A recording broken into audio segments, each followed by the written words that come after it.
আচ্ছা, মৃত্যু ছড়া আর সব রোগের মহৌষধ কথাটা শুনলেই কেমন যেন একটু অবাক লাগে, তাই না? হাজার হাজার বছর ধরে কিন্তু এই কালো জিরা বা নিজেলা সাটিভাকে নিয়ে ঠিক এই কথাটাই বলা হয়। কিন্তু আসলেই কি এই ছোট্ট কালো দানাটার মধ্যে এত ক্ষমতা আছে? চলুন আজ আমরা এই প্রাচীন রহস্যের পর্দাটা একটু সরিয়ে দেখি। এই যে কথাটা, এটা কিন্তু কোনো সাধারণ কথা না। এই একটা উক্তি কালো জিরাকে সাধারণ একটা মশলার থেকে একদম কিংবদন্তির পর্যায়ে নিয়ে গেছে। এটা শুধু একটা বিশ্বাস না, এটা একটা সংস্কৃতির অংশ, যা বছরের পর বছর ধরে, প্রজন্মের পর প্রজন্ম ধরে আমাদের সাথে আছে। তো ইতিহাস আর ঐতিহ্য তো জানলাম, কিন্তু বিজ্ঞান কি বলে? চলুন এবার বিজ্ঞানের চোখে দেখি।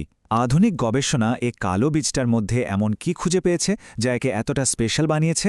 দেখা যাক আমাদের স্বাস্থ্যের জন্য এটা আসলে কতটা কাজের। ওকে, তো প্রথমেই চলুন এর সাথে একটু পরিচয় হয়ে নেওয়া যাক। কালো জিরাকে কিন্তু আরব দেশগুলোতে হাব্বাতুস সাউদা বা আশীর্বাদের বীজও বলা হয়। আর সেই প্রাচীনকাল থেকেই এর ঔষধি গুণের জন্য এর কদর কিন্তু অনেক। বিশেষ করে ইসলামিক চিকিৎসাবিদ্যায় এর স্থানটা অনেক উপরে। আমাদের শরীরের সবচেয়ে গুরুত্বপূর্ণ দুটো অংশ কি? একটা হলো আমাদের ব্রেন, যেটা সবকিছু কন্ট্রোল করে, আর আরেকটা হলো হার্ট, আমাদের জীবনের উৎস। চলুন সবার আগে দেখি এই দুটো অঙ্গকে সুরক্ষিত রাখতে কালোজিরা কিভাবে সাহায্য করে। একটু ভাবুন তো, যদি এমন হতো যে মনোযোগটা আরও বেড়ে গেল বা পুরনো দিনের কথাগুলো আরও সহজে মনে পড়ছে, কালো জিরা ঠিক এই কাজটাই করে। এটা ব্রেনের ব্লাড সার্কুলেশন বাড়িয়ে দেয়, আর এর ফলে কি হয়? কনসেন্ট্রেশন আর মেমোরি দুটোই শার্প হয়। আর শুধু তাই না, আজকের দিনে যে স্ট্রেস আর ডিপ্রেশন আমাদের ঘিরে ধরেছে, সেটা কমাতেও কিন্তু এর দারুণ ভূমিকা আছে। এবার আসি হার্টের কথায়। দেখুন, আজকালকার লাইফস্টাইলে কোলেস্টেরল আর হাই ব্লাড প্রেশার তো একটা কমন সমস্যা হয়ে দাঁড়িয়েছে। কালোজিরা এখানে একটা ন্যাচারাল প্রোটেক্টরের মতো কাজ করে। এটা ব্লাডে যে খারাপ কোলেস্টেরল আর ট্রাইগ্লিসারাইড থাকে সেটা লেভেল কমিয়ে আনে, আমাদের আর্টারিগুলোকে পরিষ্কার রাখে, আর ব্লাড প্রেশার নিয়ন্ত্রণেও কিন্তু দারুণভাবে হেল্প করে। কিন্তু মনে প্রশ্ন আসতেই পারে, এই সব কিছুর পেছনে আসল ম্যাজিকটা কি? মানে কোন জিনিসটার জন্য এত কিছু হচ্ছে? এর নাম হল থাইমোকুইনন। এটাই হচ্ছে কালোজিরার মূল হিরো। এই পাওয়ারফুল অ্যান্টিঅক্সিডেন্টটা আমাদের শরীরকে নানা রকম ক্ষতির হাত থেকে বাঁচায়। আর এর মধ্যে যে অ্যান্টি ইনফ্ল্যামেটরি গুণ আছে, সেটা শরীরের ভেতরের প্রদাহ বা জ্বালাপোড়া কমাতে সাহায্য করে। ইয়াস্টুগো, অনেক বড় বড় রোগের শুরু কিন্তু এই ইনফ্ল্যামেশন থেকেই হয়। আচ্ছা, ব্রেন আর হার্টের সুরক্ষা তো হলো। এবার চলুন দেখি আমাদের শরীরের ডিফেন্স সিস্টেম, মানে রোগ প্রতিরোধ ক্ষমতা, আর আমাদের এনার্জির উৎস, মানে হজম প্রক্রিয়াকে শক্তিশালী করতে কালোজিরা কি করে। কালো জিরাকে বলা যেতে পারে আমাদের শরীরের জন্য একটা অদৃশ্য বর্ম বা শিল্ড। এর ভেতরে থাকা অ্যান্টিঅক্সিডেন্টগুলো শুধু ভাইরাস ব্যাকটেরিয়ার সাথেই লড়ে না, বরং ফ্রি র্যাডিক্যালস মানে শরীরের কোষ নষ্ট করে দেয় এমন কণা থেকেও আমাদের বাঁচায়। মানে নিয়মিত এটা খেলে আমাদের ইমিউন সিস্টেমটা কিন্তু অনেকটাই বুস্ট হয়। আর শ্বাসকষ্টের সমস্যাতেও কালোজিরা যেন একটা আশীর্বাদের মতো। এটা আমাদের ফুসফুসের শ্বাসনালীগুলোকে খুলে দেয়, জিসে শ্বাস নেওয়াটা অনেক ইজি হয়ে যায়।